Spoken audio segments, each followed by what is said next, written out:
What's driving voters ahead of Israeli elections? Opinion polls suggest Prime Minister Benjamin Netanyahu is slipping behind his biggest challenger. Can the Labour Party leader win the most seats? How much of a political shake-up would that cause? This is Inside Story.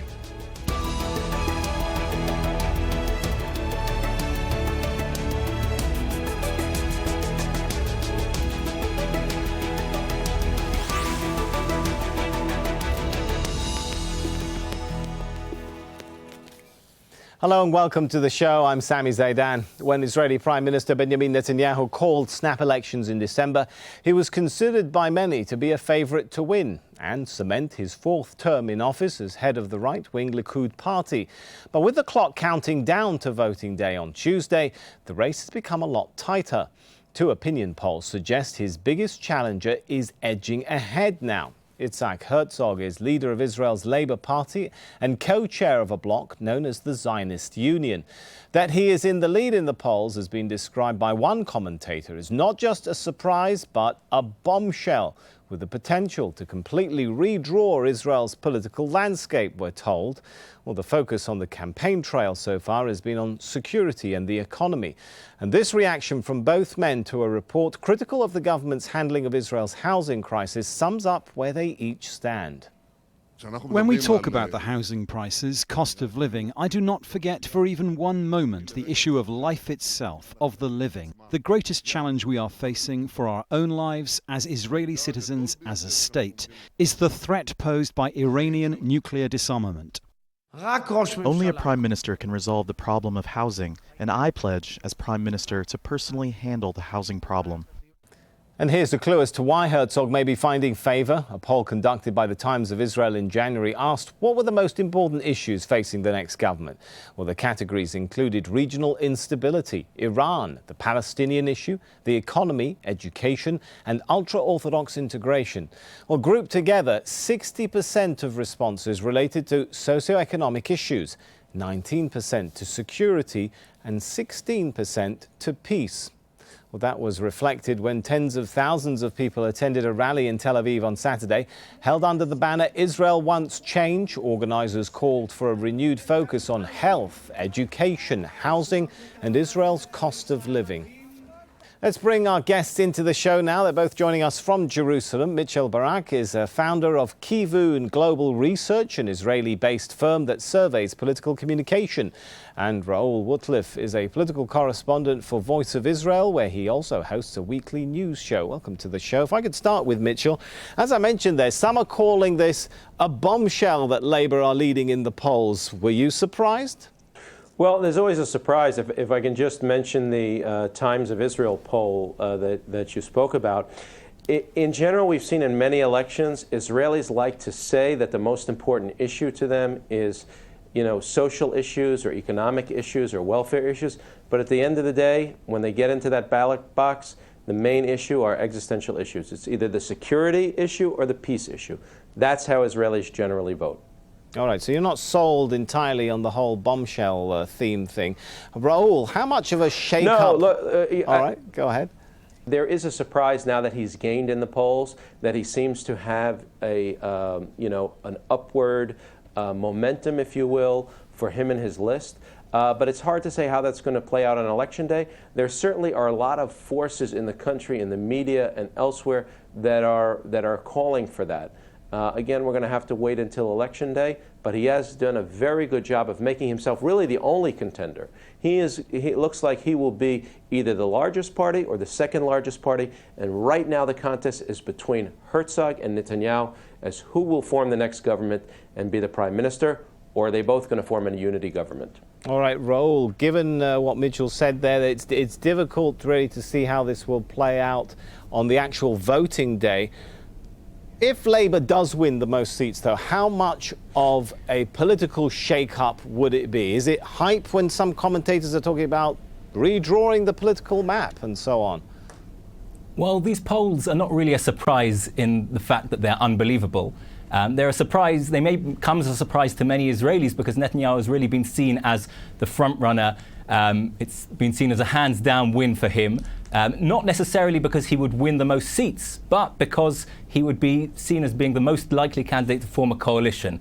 At the moment, or in the past few weeks, it seemed unlikely that Herzog would be able to form a coalition. This poll does potentially change that, because if Herzog were to win by 3, 4, or even more seats, it would be hard for Netanyahu to garner the same support from the other parties than he would have if it was a very close race. And therefore, what could happen after the election, the day after the election, when the parties have to go to the president of Israel and the president will decide who to form a coalition, they may put their support behind Herzog. Now, we don't know what that will mean in terms of where the coalition will go. Will it be a centre coalition, or will it reach out to some of the partners on the left? But it certainly could change the formation of this government. And if Herzog were to be the man to form the government, it would be a dramatic change, one that many people were not expecting. Potentially dramatic change then, but since we're talking about Herzog, let's talk a little bit more in detail about the leader of the Labour Party. Well, he was first elected to Parliament in 2003, going on to hold a number of cabinet positions, including Minister of Housing and Building, Tourism and Welfare and Social Services. He was elected leader of the Labour Party in 2013 and in doing so became the leader of the opposition. And he comes from a distinguished family. His grandfather was the first chief rabbi of Israel. His father, Chaim Herzog, was a former president, and his uncle, a notable foreign minister. Mitchell, does the rise of Herzog's party reflect deeper change within Israeli society or Israeli political values? I mean, after all, this is more of a mild-mannered man. He talks about uniting people rather than divisive politics, talks of trusting Obama. He talks even of evacuating settlements under certain conditions. There is a bit of a contrast between him and Netanyahu, isn't there? Well, if I can use your language, he is a little bit too mild-mannered for some Israelis. Meaning, on the one hand, we have mild-mannered Herzog, and on the other, Netanyahu portrays himself as a Superman, someone that can stop the Iranian threat, someone that can stand up to Obama, someone that can, save Israel from possible destruction. So I think Israelis are seeing that when it comes to Herzog, but I think a lot of Israelis don't necessarily know who he is. I've done a number of survey research projects of focus groups, of regular polls. A lot of Israelis don't know that much about him, and he hasn't done enough to really introduce himself. All those things you've said are very impressive, and Israelis love legacies. They love someone whose father or grandfather held a position or was a member of Knesset. And in fact, Livni, who is his running mate, is also the child of a member of Knesset. Yair Lapid is also the child of a member of Knesset. So hang on, this is really interesting, Mitchell. If you're saying they're voting for a person, or well, the polls say they're going to vote for a person they don't really know, then it's not very indicative of much political value change then, surely, within Israeli society, correct? Well, not necessarily, because the person in this Sammy, election will probably become the next... All right, let finish the thought, Mitchell, and then we'll let Raoul in very briefly. So my thought is the person that is going to become the next prime minister of the State of Israel will probably only have between 20 and 25% of the vote. All right, so Raoul. Most of the other votes are going to people that are not necessarily running for prime minister, but will be part of the government. All right, Raoul, you wanted to weigh in on this. Well, what we've seen in recent years is what's become sort of the personalization of Israeli politics, where the focus is less on the party and the ideology and more on the person and the charisma. Netanyahu has sold himself as the man with the charisma, the leader, the strong leader that can go around the world, be it Paris or Washington, to represent the Jewish people. And as Mitchell said, many Israelis have questioned that in Herzog, or at least have not seen that.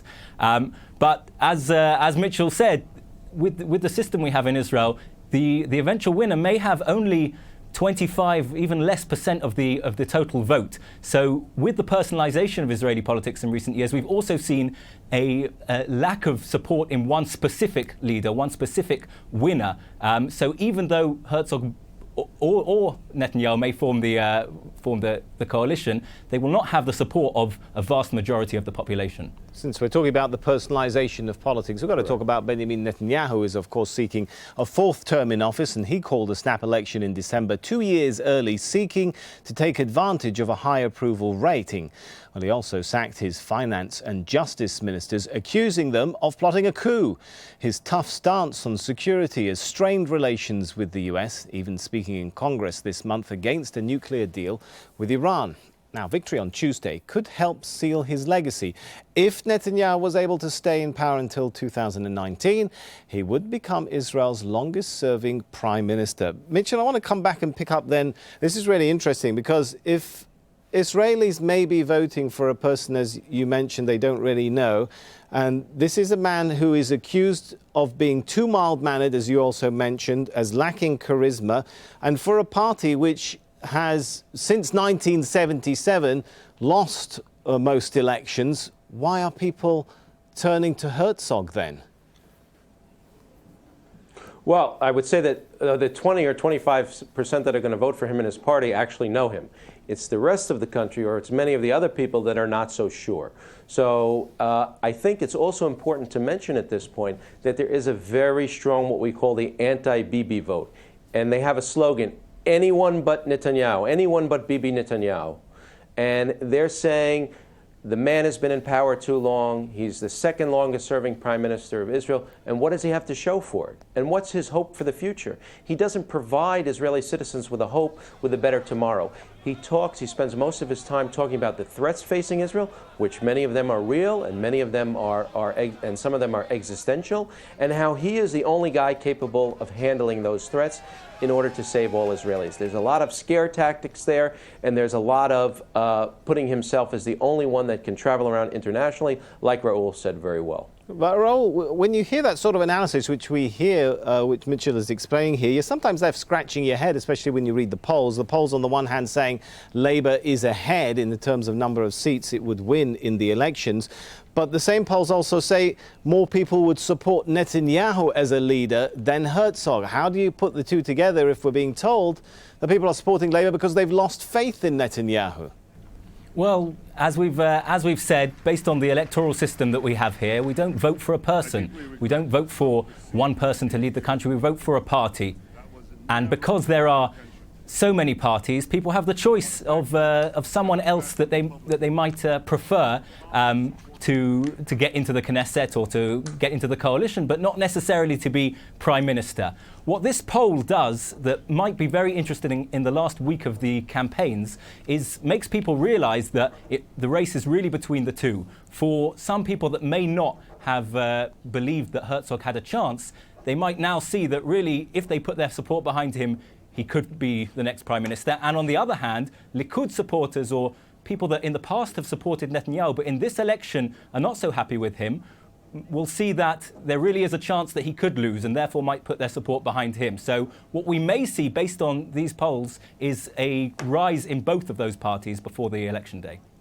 Mitchell, why is Netanyahu slipping in the polls? Well, is it him or is it the issues which he's prioritising? Well, before I answer that, let me continue something that Raoul is saying, which is correct. There is probably going to be a rise between the big parties, but I think the talk now that Herzog is ahead is actually going to hurt him in the polls. Because what happens is there's a lot of traditional Likud voters, many of them from development towns, from smaller cities. And they'll be kind of activated by the rise of Herzog? Oh, they see this as an attack on their home. And even though they might not be planning to vote for Netanyahu, and even though they were going to vote for one of the strengthened Netanyahu parties, one of the parties that would sit with him in the coalition and would keep him in check, if someone says that Netanyahu is not going to win and they're attacking him, at the end of the day, once they pull that curtain down and they decide who they're going to vote for, they're coming back home. And that's what Netanyahu is focusing on in the last week. He's now a frontal attack against the left. Whereas before he named, the other parties, now he's saying, if you don't vote for us, we're going to get a leftist. We're going to get a left-wing government. It's all going to the left. And some of those Likud voters start to come home now, and they start because they feel comfortable. They've been voting Likud their entire lives, and it's all nice talking about it, until election day. And election day, a lot of them change their minds, as do a lot of other Israelis. There's always a surprise in Israeli elections because there are people that shift on the last day, the last 2 days, and they wake up in the morning and they say, I'm going to give someone else a chance. I'm going to give someone that maybe I didn't vote for in the past, or the new guy on the block, the new party. And that's how they're going to vote. Talking of shifting politics, it doesn't only happen, of course, in the voting booth, does it, Raoul? Even after the elections, even if Labour do win more seats than any other party, that doesn't necessarily mean Herzog is the most likely person who will be able to put a coalition together. When it comes to putting a coalition together, who do you see, Raoul, as the best candidate for that? Well, at the moment, it still seems that Netanyahu has the upper hand with the support of most of the main parties. Herzog has a problem in that some of the parties have said they won't sit together. Some of the parties that could be his partners. So, for example, Yair Lapid's Yesh Atid party it's unlikely that they would sit with the ultra-Orthodox parties and vice versa. And Avigdor Lieberman, the foreign minister's Yisrael Beitenu party, has said they won't sit with the left-wing party Meretz. Now, Herzog will need all of those parties in order to be able to form a coalition that could give him the majority. So at the moment, it does still seem that Netanyahu has the upper hand. But as I said, if Netanyahu were to drop down even further and Herzog were to gain a few seats, it would be hard for Netanyahu to claim a credible win if he really were to lose by 4 seats or more. And there's a question of how much of different type of politics Herzog and any Herzog coalition might offer versus a Netanyahu coalition. You mentioned that Avigdor Lieberman, well, the Israeli foreign minister, heads an ultra-nationalist party at the core of Benjamin Netanyahu's coalition. And he's been talking about the consequences for Israeli Palestinians who he considered disloyal. I would like to say whoever's with us should get everything as they wish, but those who are against us, there's nothing to be done. We need to pick up an axe and cut off their heads. Otherwise, we won't survive here. Mitchell, you have this narrative from Likud, which is very right-wing, security, chop the heads off of people who we think are disloyal. Right. He's not in the Likud, by the way. He's not in the Likud. Right, but correct. Avigdor Lieberman has his own But he's party. part of that coalition government with Likud.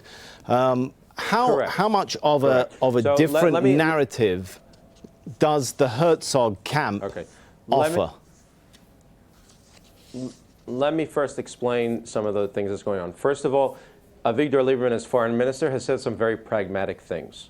And he, like every other party, including every party that we've mentioned, will say things in the election that don't take it seriously. That the fact that they're not going to sit with this one, they're not going to go with this one. Once the election is over, all bets are off the table, and we start from scratch. And oftentimes the parties that said they're never going to sit together, they're never going to do this, will sit together in a government, they will work nicely together, and that's one thing to consider. The other thing that I think is worth mentioning, because you brought in about what he said about Israeli Arabs, or whether you want to call them Israelis of Palestinian descent, or Israeli Muslims, whatever term you're comfortable with. There is a united Arab list, let's call them, that's running for Knesset now, which takes 3 or 4 parties and puts them together in one list. It's projected they'll get anywhere between 10 and 15 seats, probably 12 to 13.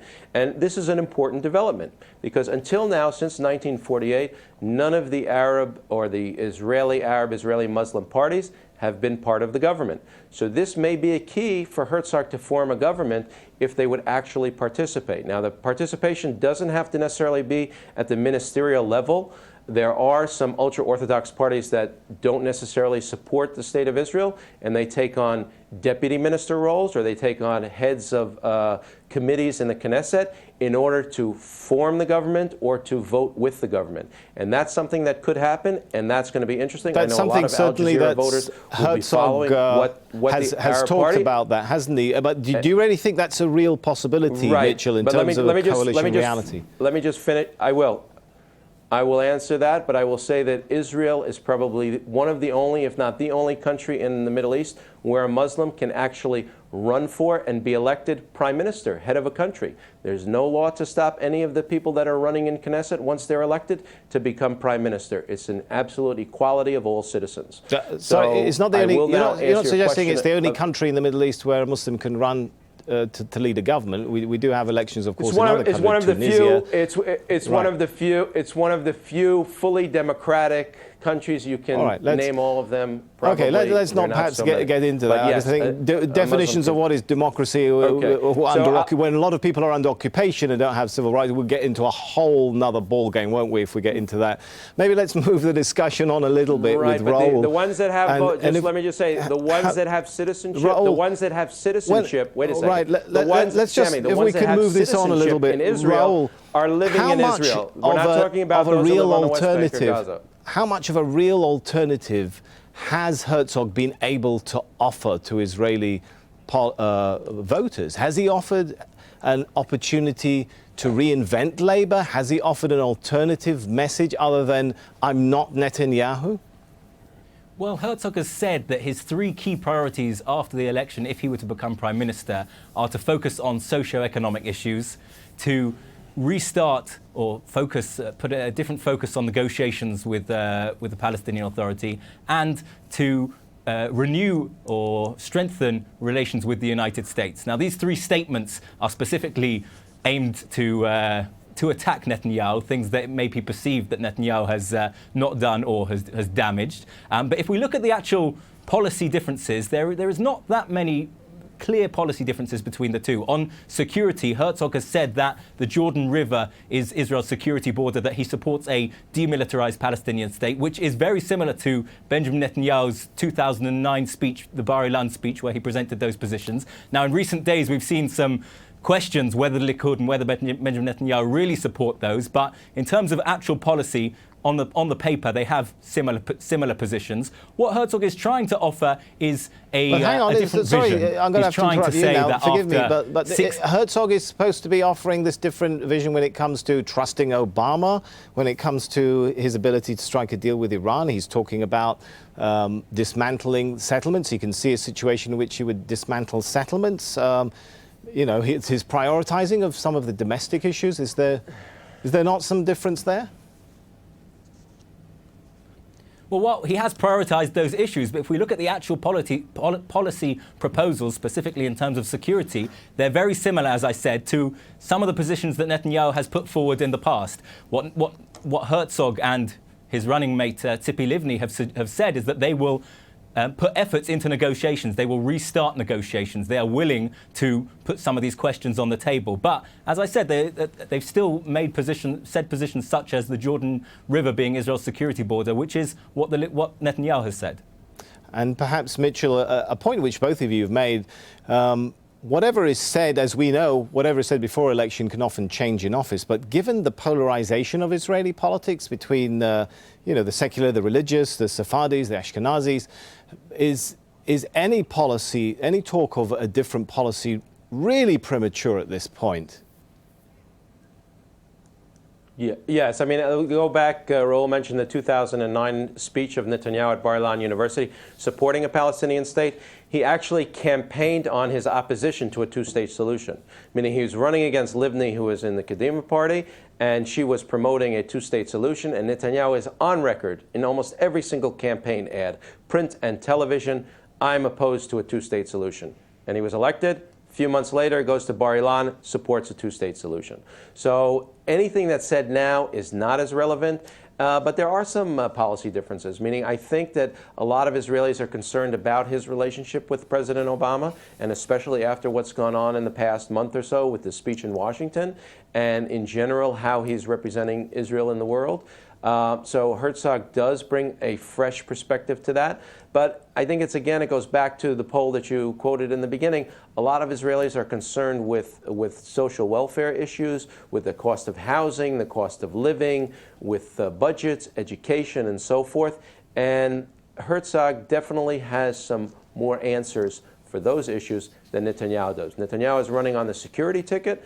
and Herzog is running more on social welfare, plus security, plus peace with the Palestinians, an agreement with the Palestinians. All right, this has been a fascinating discussion. We're going to have to leave it there. Let's thank our guests very much for their participation, Mitchell Barak and Raoul Woodcliffe.